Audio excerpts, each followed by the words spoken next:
आज मैं आप लोगों को वाल्मीकि रामायण का बालकांड का 8वां सर्ग सुनाती हूँ, जिसमें राजा का पुत्र के लिए अश्वमेध यज्ञ करने का प्रस्ताव और मंत्रियों तथा ब्राह्मणों द्वारा उनका अनुमोदन है। संपूर्ण धर्मों को जानने वाले महात्मा राजा दशरथ ऐसे प्रभावशाली होते हुए भी पुत्र के लिए सदा चिंतित रहते थे। उसके वंश को चलाने वाला कोई पुत्र नहीं था। उसके लिए चिंता करते करते एक दिन उस महान अश्वी नरेश के मन में यह विचार आया कि मैं पुत्र प्राप्ति के लिए अश्वमेध यज्ञ का अनुष्ठान क्यों न करूं। अपने समस्त शुद्ध बुद्धि वाले मंत्रियों के साथ परामर्श पूर्वक यज्ञ करने का ही निश्चित विचार करके उन महातेजस्वी बुद्धिमान एवं धर्मात्मा राजा ने सुमंत से कहा, मंत्रीवर, तुम मेरे समस्त गुरुजनों एवं पुरोहितों को यहाँ शीघ्र बुला ले आओ तथा शीघ्रता पूर्वक पराक्रम प्रकट करने वाले सुमंत तुरंत जाकर उन समस्त वेद विद्या के पारंगत मुनियों को यहाँ बुला लाए। सुयज्ञ वामदेव जावली काश्यप कुल पुरोहित विशिष्ट तथा और जो भी श्रेष्ठ ब्राह्मण थे उन सब की पूजा करके धर्मात्मा राजा दशरथ ने धर्म और अर्थ से युक्त यह मधुर वचन कहा। महर्षियों, मैं सदा पुत्र के लिए विलाप करता रहता हूँ। उसके बिना इस राज्य आदि से मुझे सुख नहीं मिलता। अतः मैंने यह निश्चय किया है कि मैं पुत्र प्राप्ति के लिए अश्वमेध द्वारा भगवान का भजन करूं।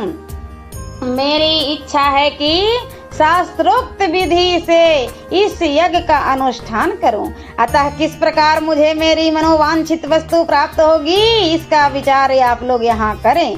राजा के ऐसा कहने पर वशिष्ठ आदि सब ब्राह्मणों ने बहुत ही अच्छा कहकर उनके मुख से कहे गए पूर्वोक्त वचन की प्रशंसा की। फिर वे सभी अत्यंत प्रसन्न होकर राजा दशरथ से बोले, महाराज, यज्ञ सामग्री का संग्रह किया जाए, भूमंडल में भ्रमण के लिए यज्ञ संबंधी अश्व छोड़ा जाए तथा सरयू के तट पर यज्ञ भूमि का निर्माण किया जाए। तुम यज्ञ द्वारा सर्वथा अपनी इच्छा के अनुरूप पुत्र प्राप्त कर लोगे, क्योंकि पुत्र के लिए तुम्हारे हृदय में ऐसी धार्मिक बुद्धि का उदय हुआ है। ब्राह्मणों का यह कथन सुनकर राजा बहुत संतुष्ट हुए।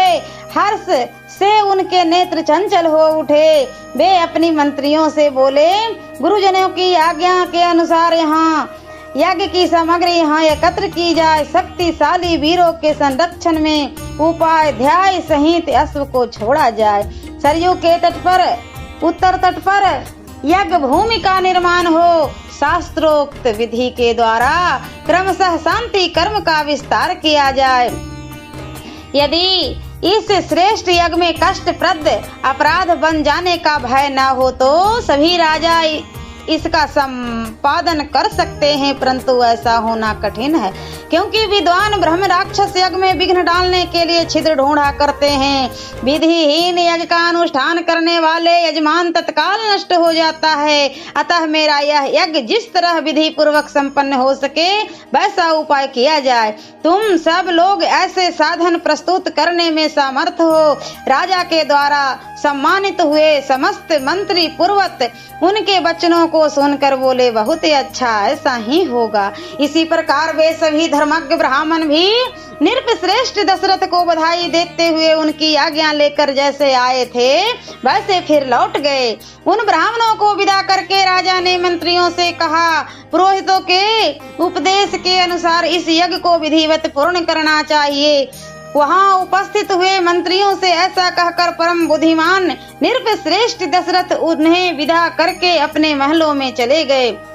वहां जाकर नरेश ने अपनी प्यारी पत्नियों से कहा, देवियों, दीक्षा ग्रहण करो, मैं पुत्र के लिए यज्ञ करूंगा।